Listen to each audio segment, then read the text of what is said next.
জল্পনায় সিলমোহর। লোকসভা ভোটে প্রার্থী হলেন দেবাংশু ভট্টাচার্য। দেবাংশু লড়বেন পূর্ব মেদিনীপুরের তমলুক আসনে। তমলুক আসনে গতবার তৃণমূলের প্রার্থী ছিলেন শুভেন্দু অধিকারীর ভাই দিব্যেন্দু অধিকারী। দাদা বিজেপি যোগদানের পরই তৃণমূল থেকে দূরত্ব বাড়ায় দিব্যেন্দু। সেই সূত্রে দিব্যেন্দুকে যে এইবার লোকসভা তৃণমূলে প্রার্থী করা হবে না তা প্রায় ঠিক ছিল। সেই আসনে চলছিল নতুন মুখের খোঁজ। তমলুক আসনে তৃণমূলে প্রার্থী হিসেবে উঠে আসে কুণাল ঘোষের নামও, কিন্তু জল্পনার অবসান হলো জনগর্জন সভায়। জনতার মাঝে তৃণমূলে প্রার্থী হিসেবে যখন দেবাংশুর নাম ঘোষণা হলো, দেবাংশু যুবনেতা, তৃণমূলের সোশ্যাল মিডিয়ার দায়িত্ব তারই কাঁধে। এবার তিনি সরাসরি ভোটের ময়দানে। কার বিরুদ্ধে লড়বেন দেবাংশু?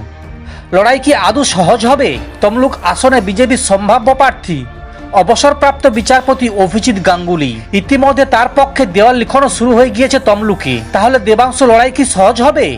যদিও জেতার ব্যাপারে 100% আশাবাদী দেবাংশু, অপরদিকে এই বিষয়ে কিছু বলতে নারাজ অভিজিৎ। দল যতক্ষণ না ঘোষণা করছে তিনি এই বিষয়ে কিছু বলবেন না বলে জানিয়েছেন। সমস্ত খবর দেখতে এই চ্যানেলের সঙ্গে থাকুন। ধন্যবাদ।